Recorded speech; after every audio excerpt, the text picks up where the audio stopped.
một sai mua mũ trồng dừa nữa, một sai là họ chỉ mua mũ trồng dừa nữa.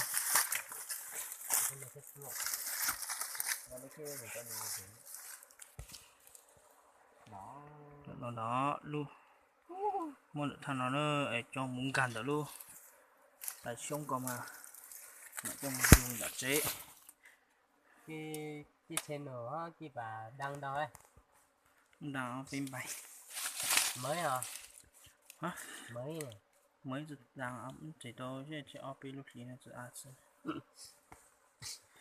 giờ nó đăng ký được rồi nè nó là đăng ok đăng ký tao này đi để đăng ký nó xảy ra đây ui rồi ơi cái đây mình phải đủ hơn 1000 người đăng ký vào đấy đó không mình chỉ cần đăng ký thành công mình cứ đăng mới đi họ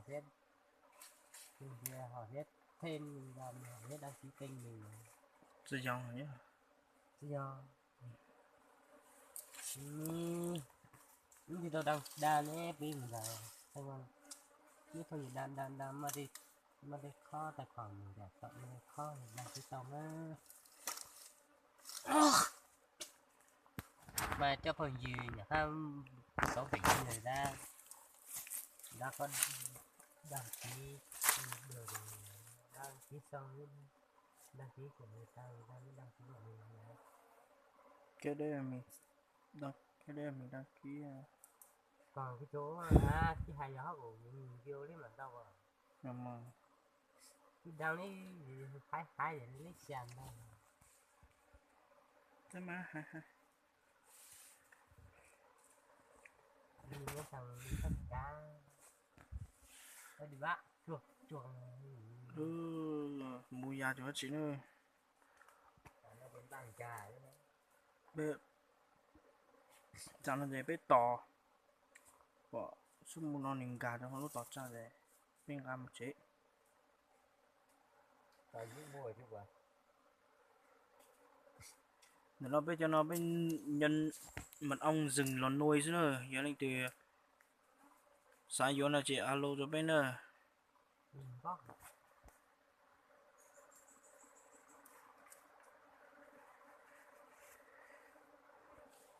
có phải chỉ thùng nó hay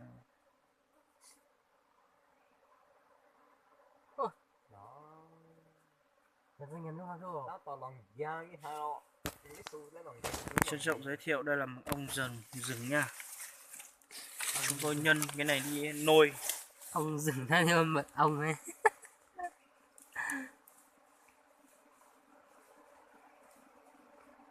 bắt đầu chui vào ống tre nhá ống nữa nha nhả cho quậy đi bạn rá muốn là nó phải chứ nếu ai thích thì import cho mình nha mình sẽ giới thiệu cho nha đây bỏ này lơ cái thế nào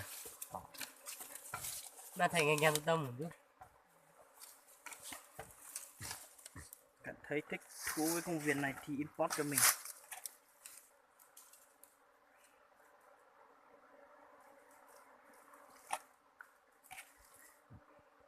nhưng mà bây giờ từ bà bè đây đâu bây giờ từ đăng ký đây 4 mấy lâu mình đi nhìn người á lớn mà cái gì mà nhìn người này không mà nhìn tổng nhá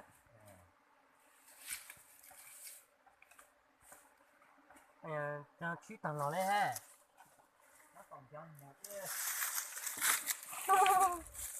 nó tập cho nó nhìn ra bán đó sao cái gần có chú cũng ngon luôn nó toàn là có tua sọ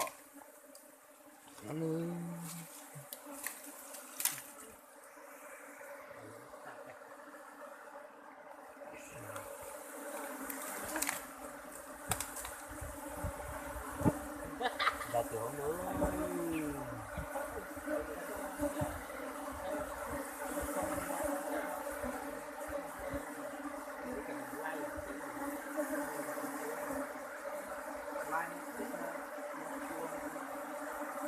chia sẻ mất cân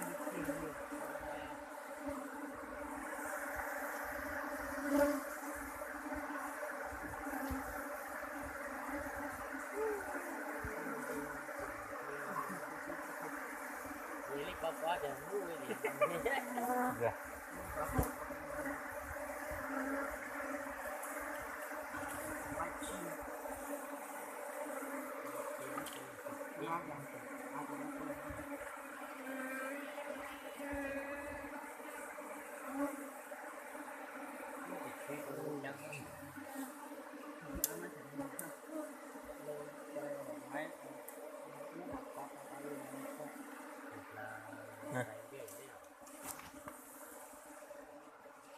Quả bãi luôn. Em muốn nó tao này. Muốn ho. Sáng này ho. Bạn đâu tiền chưa? Đấy. Mà nhau sư lúc này rồi. Bố đó vâng. À thì ra lóa.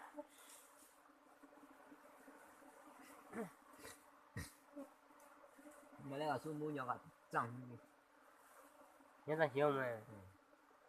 Ta xong của bên giờ ta chỉ lên về bên thì nó có thể ra các cô phải nhớ cái bé Nói cho ta nữa.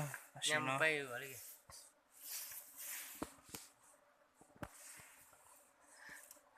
Xin đưa trống tủ đây là cái chuyện tốt Bây giờ ta hắn chơi sinh bọn nó nhất á. cái này phải chỉ mình làm ra cho họ Nhưng mà chính đi cả bên mình cho nó ra cho ai bữa mà. cái bé làm ra là nó thì thôi cho ăn bữa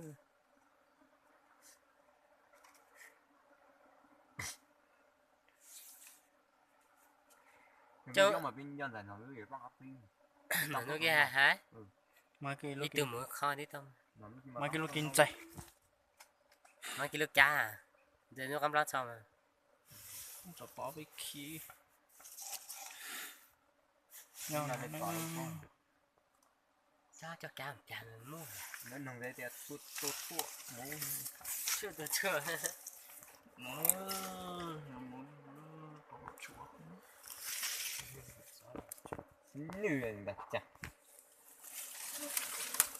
Món cá trắng. chết rồi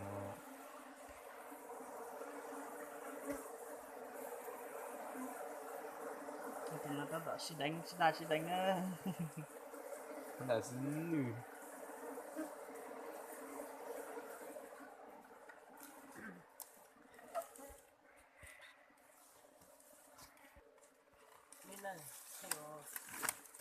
Cái đó sọt chai nữa. Còn đỉnh còn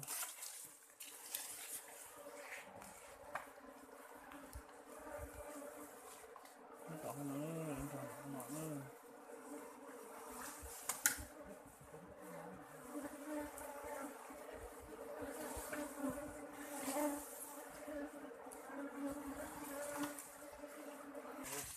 Nó sẽ nó chế mua từ lọt tạ chếไป用 cam chế nữa mà sao xin gì đua cho không gì